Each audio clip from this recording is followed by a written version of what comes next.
નમસ્કાર, હું છું પ્રિયા અને તમે જોઈ રહ્યા છો જનતા કી જાણકારી ન્યૂઝ। નજર કરીએ આજના સમાચાર ઉપર। સામઢી નાંઢાણી વાસથી આસેડાનો માર્ગ પાકો બનાવવા માંગ ઉઠી। ચોમાસામાં વિદ્યાર્થીઓ અને ગ્રામજનોને પડી રહી છે હાલાકી। માર્ગને પાક્કો બનાવવા સાંસદ સહિત વહીવટી તંત્રને કરી છે અનેકવાર રજૂઆત।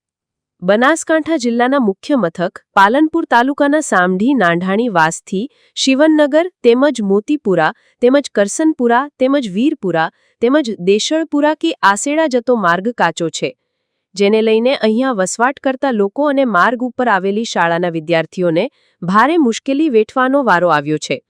જો કે મહત્વની વાત એ છે કે ચોમાસા દરમિયાન આ કાચા માર્ગ ઉપર પાણી ભરાઈ જાય છે ને કાદવ કીચડ થાય છે, જેને લઈને અહીંથી પસાર થવું મુશ્કેલ બન્યું છે। જો કે આ માર્ગને પાક્કું બનાવવા માટે અનેકવાર લેખિત મૌખિક રજૂઆત કરવા છતાં કોઈ અધિકારીઓનું તેમજ કોઈ નેતાનું પેટનું પાણી નથી હલતું। એક બાજુ સરકાર જાહેરાતો કરી રહી છે કે કોઈ પણ ગામ રોડ રસ્તા શિક્ષણ આરોગ્ય પાણી વગર વંચિત ના રહી જાય, તો પછી શું આ ગામો સરકારના ચોપડે નથી? લોકો પશુપાલનના વ્યવસાય સાથે સંકળાયેલ છે, ત્યારે દૂધ ભરાવા જવું તો જવું કેવી રીતે, એ પણ એક સવાલ છે। બાળકોને અભ્યાસ કરવો છે, નિશાળો છે, પણ જવા માટે રોડ નથી। સરકારનું એક સૂત્ર છે બેટી બચાવો બેટી ભણાવો, આ સૂત્ર સાચું કરવા માટે રોડ બનાવવાની જરૂર છે। ગામ લોકો મીડિયા સમક્ષ પોતાની વેદના જણાવી રહ્યા છે કે અમારા બાળકોને રસ્તાની મુશ્કેલીથી બહારે ભણવા મૂકવામાં આવે છે, આવવા જવા માટે અમારે કોઈ રસ્તો નથી। અનેક અધિકારીઓને તેમજ નેતાઓને લેખિત મૌખિક રજૂઆત કરવા છતાં અમારો રોડ બનતો નથી, જ્યારે સરકાર દ્વારા તાત્કાલિક ધોરણે આ માર્ગને પાક્કું બનાવવામાં આવે તેવી માંગ ઉઠી છે। અહેવાલ રિપોર્ટ ભારત ઠક્કર, ડીસા, બનાસકાંઠા। મારું નામ પુણ્યાતર સોરાબજી કરશનજી, હું કરશનપુરામાં વસાવત કરું છું। અહીંયાથી ગામ લગભગ 4 કિલોમીટર દૂર છે।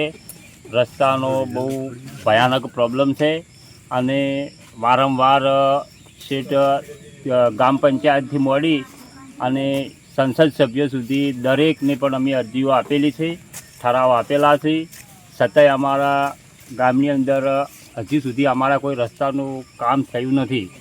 તેથી કરી અને અમે અમારા આ વિસ્તારના તમામ વિદ્યાર્થીઓને અમે બાજુના ગામમાં ભણવા માટે શિફ્ટ કરેલા છે, કારણ કે વરસાદના સમયે વિદ્યાર્થી ગામ સુધી પહોંચી શકતું નથી, નાનું બાળક ત્યાં જઈ શકતું નથી અને ભણી શકતું નથી, એટલે એના ભવિષ્યમાં બહુ મોટી અસર પડે છે।